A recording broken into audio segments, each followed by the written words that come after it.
Tiba-tiba saya teringat lagi pada hari kedua saya tersesat sama Nopeng di Gunung Merapi pada tahun 2001, 7 hari 6 malam.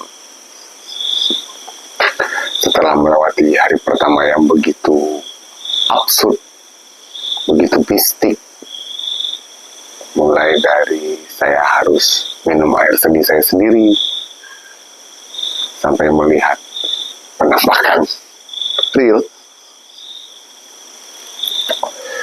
Dan malamnya itu saya sama Nopeng sempat terjaga karena merasa sudah lama istirahat. Pada saat itu langit yang terlihat sedikit merembes cahayanya melalui gelapnya hutan Merapi agak terang. Karena merasa badan masih lelah, akhirnya kita coba tidur. Kemudian terjaga kedua kalinya, tiba-tiba hari kembali gelap gulita.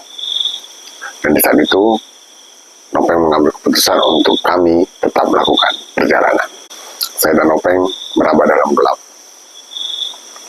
mencoba terus berjalan, sampai akhirnya sedikit kami menemui bahwa cahaya sudah mulai agak sedikit ada.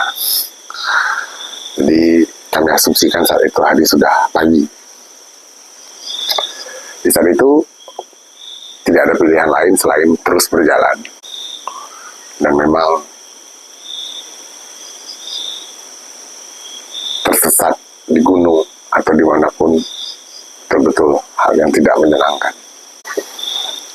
Di hari kedua itu, Nopeng sangat-sangat optimis. Dia mempercayai bahwa jalan yang sudah dia pilih itu adalah jalan yang benar. Kami terus menyusuri jalan. Nopeng lagi-lagi menguatkan karena saat itu saya sudah mulai drop.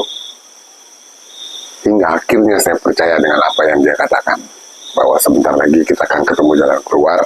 Dan anggap saja saat ini kita lagi melakukan penjelajahan hutan seperti waktu trekking atau lagi melakukan proses pendidikan dasar Sispala. Saking percayanya saya, melihat Nopeng pada saat itu sudah tidak pakai lagi alas kaki, saya juga lepaskan alas kaki yang saya pakai pada saat itu. Kebetulan saya pakai sendal, dan saya membuang sendal saya. Nopeng sempat bertanya, kenapa sendalnya dibuang? Aku bilang, kok nggak pakai sendal? Aku juga nggak pakai sendal. Toh bukannya kita sudah dekat, sebentar lagi kita kan akan ketemu jalan keluar. Dan ternyata, jalan keluar yang dikatakan Nopeng itu hanya untuk menyemangati saya. Jalan itu tidak pernah ada. Perjalanan itu malah membuat kami semakin masuk ke dalam hutan larangan Gunung Merapi. Kami berdebat keras, lantang. Saya mengatakan kita harus kembali lagi ke titik awal ketika kita sadar kita sudah tersesat. Nopeng bilang, tidak, kita harus terus lanjutkan jalan ini. Karena tidak mungkin lagi kembali ke atas karena sudah melewati 1 hari penuh.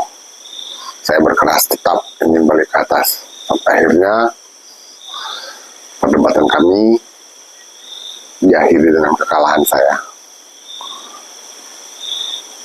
Saya tetap memilih untuk ikut dengan jalan yang ditunjuk atau ditentukan oleh Nopeng. Makna pada hari kedua. Dalam hidup, karena kita sudah berjalan sejauh mungkin, dengan harapan besar, kita sedang menuju jalan keluar. Tapi kenyataannya, kita justru semakin jauh masuk ke dalam masalah. Dan di saat itulah, kita belajar satu hal yang paling penting. Bahwa harapan itu memang sangat perlu. Tapi kita juga harus berhati-hati dengan arah yang sudah kita pilih tersebut. Support terus kanal ini, karena saya belum menyerah. Salam rindu untuk sahabat Nopeng. Saya selalu di sana, geng. Salam lestari.